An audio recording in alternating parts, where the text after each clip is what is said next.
Alors pourquoi sait-on aujourd'hui, 15 jours après le drame, où s'est écrasé l'avion? Nous avions jusqu'à présent comme seule indication des signaux captés par des satellites émis par les systèmes de sécurité de maintenance de l'avion, mais qui ne permettaient pas de localiser précisément la dernière position de l'avion. Ces signaux qui avaient été captés par les satellites de la société britannique Inmarsat avaient simplement permis de définir deux trajectoires possibles, l'une au nord et l'une au sud, qui aboutissaient dans le sud de l'océan Indien. La société Inmarsat, en fait, s'est livrée à un exercice de modélisation, de théorisation de ces signaux à partir du trajet fictif d'un avion.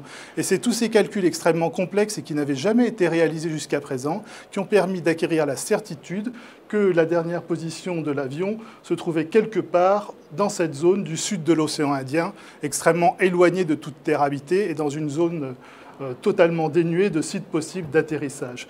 Ce qui a donc permis d'arriver à cette conclusion malheureuse que l'avion s'était de façon certaine écrasé dans l'océan Indien il y a de ça plus de 15 jours. Alors maintenant, quelle va être l'étape suivante?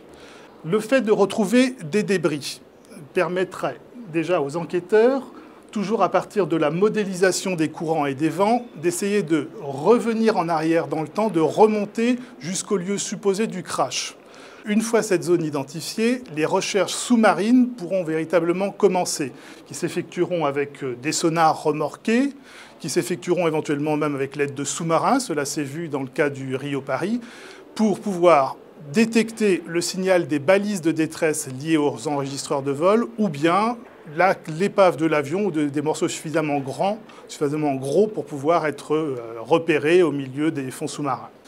Mais avant même d'en arriver à cette phase de recherche sous-marine sur le lieu supposé du crash, la récupération d'éventuels débris de l'avion pourrait déjà commencer à apporter quelques éléments de réponse. Les débris eux-mêmes peuvent en effet porter des traces de la catastrophe, traces d'incendie, traces d'explosion, si cela avait été le cas, etc. La taille, l'aspect, le niveau de préservation de ces débris peut également nous enseigner, nous en dire beaucoup sur la façon dont l'avion s'est écrasé. Par exemple, on a repéré plusieurs débris flottants qui avaient peu ou prou les dimensions d'une aile de Boeing 777.